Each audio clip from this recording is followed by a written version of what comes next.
Okay, let's dive into this.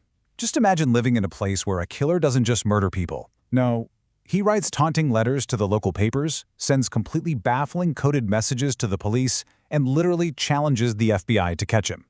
Welcome to The Explainer. Today we're unpacking a terrifying 50-year-old mystery about a literal phantom who taunted the media, terrorized an entire state, and, well, seemingly pulled off the perfect crime. It really all boils down to this one totally haunting question: who was the Zodiac Killer? For more than half a century now, investigators, detectives, and countless amateur sleuths have desperately tried to answer this. It's a wild story full of cryptic ciphers, secret messages, and just impossibly high stakes. To understand how this individual actually got away with it, we first need to look at exactly how fast the terror escalated. December 1968, the first strike. Just months later, July 1969, he strikes again. And then the pace rapidly accelerates. September 1969, and then right on its heels, October 1969.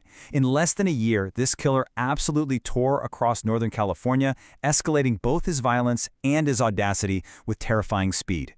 Section 1. The First Attacks. A Quiet Night Shattered. So, we're going back to Northern California in 1968. This is a time before the killer even had a name, right? When a quiet drive seemed perfectly safe. The most terrifying aspect of these early cases is just the stark randomness of it all. In December 1968, out at Lake Herman Road, two teenagers on their first date, David and Betty Lou, are parked in their car. Sometime after 11 p.m., an unknown person approaches and fatally shoots them both. There was no clear motive, no obvious suspect. Then, jump ahead to July 1969 at Blue Rock Springs. Another couple in a parked car. Darlene is killed, but Michael miraculously survives despite being shot multiple times. Initially, these attacks completely baffled the police. They looked identical, sure, but investigators had absolutely nothing to work with to connect the dots. But then, less than an hour after the Blue Rock Springs shooting, we get the moment that completely changes the entire trajectory of American true crime. A man calls the police. His voice is calm, cold, and entirely emotionless. He doesn't just tell the dispatcher where the recent victims can be found, he explicitly claims responsibility for the Lake Herman Road murders too. He hangs up, and the police are left with a chilling realization. A serial killer is on the loose. Section 2. Taunting the Authorities. Letters, ciphers, and a dark persona. This is the exact moment where the narrative shifts completely from a standard murder investigation to calculated psychological warfare. 3 weeks after that terrifying phone call, newspapers across California start receiving these strange letters with coded messages, threatening even more murders if the codes aren't published on the front pages. And then comes another letter featuring a chilling opening. This is the Zodiac speaking. Think about that. With this one single sentence, the Phantom gave himself a public identity that absolutely terrified the nation.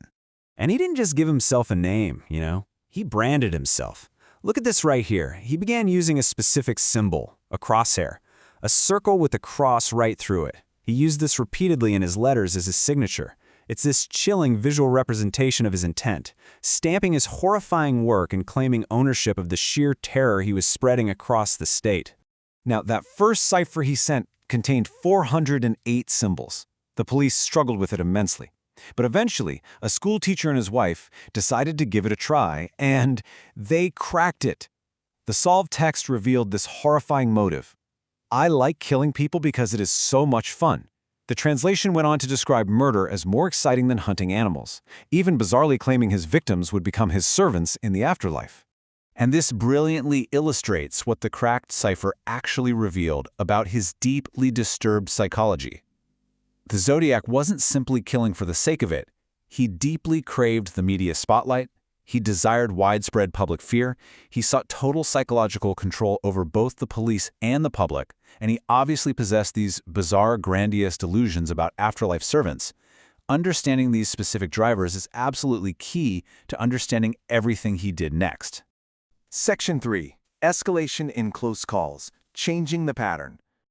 Just as the police thought they understood his twisted profile and his predictable pattern of targeting parked cars, the Zodiac completely, radically changes his methods. Initially, his early murders took place at nighttime in isolated areas, shooting unsuspecting couples from a distance. But then, We see a terrifying shift to brazen, up-close attacks.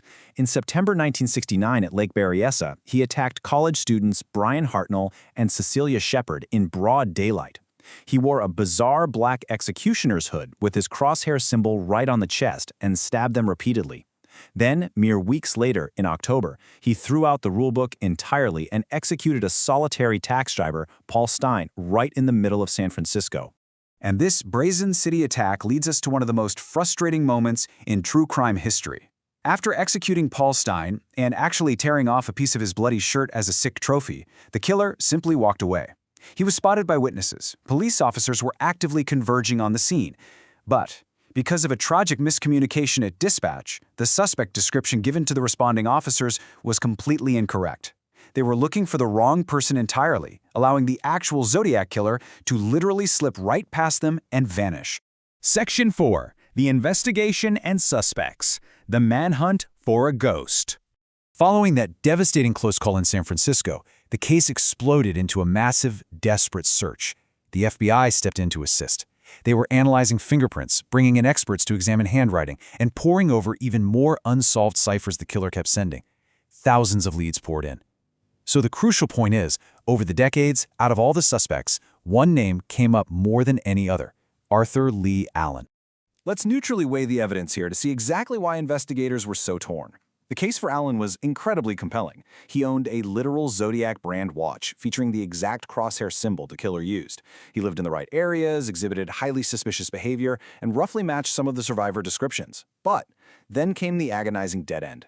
The DNA results were inconclusive, his fingerprints did not match the prints left at the crime scenes, and critically, there was absolutely zero direct physical proof linking him to any of the murders. I mean, he was the perfect suspect on paper, but a complete ghost in the evidence room. Section 5. A Legacy of Fear. Why did he get away?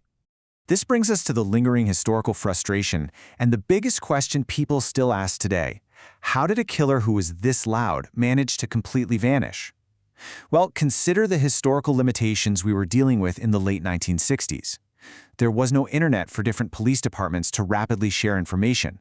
There were no ubiquitous surveillance cameras on every street corner. Advanced DNA testing, it simply did not exist yet. Combine that lack of technology with a killer who specifically targeted random strangers, who constantly changed his geographic locations and his murder methods, and who actively wrote letters to deliberately mislead investigators, the technology of the era was, quite frankly, completely unequipped to catch a criminal this chaotic and careful.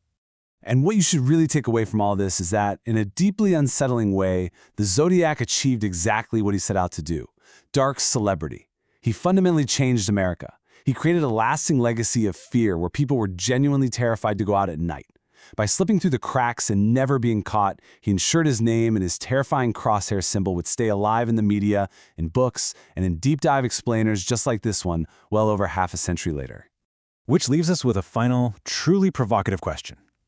Do you think the Zodiac Killer was ever actually identified by investigators behind closed doors? Maybe sitting right now in a forgotten file somewhere? Or is his real identity still completely unknown? A secret taken with him to the grave? Drop your theory in the comments below. Because as we've seen today, sometimes the most terrifying mysteries of all are the ones that are never solved. Thanks for joining me on this explainer. And as always, stay curious.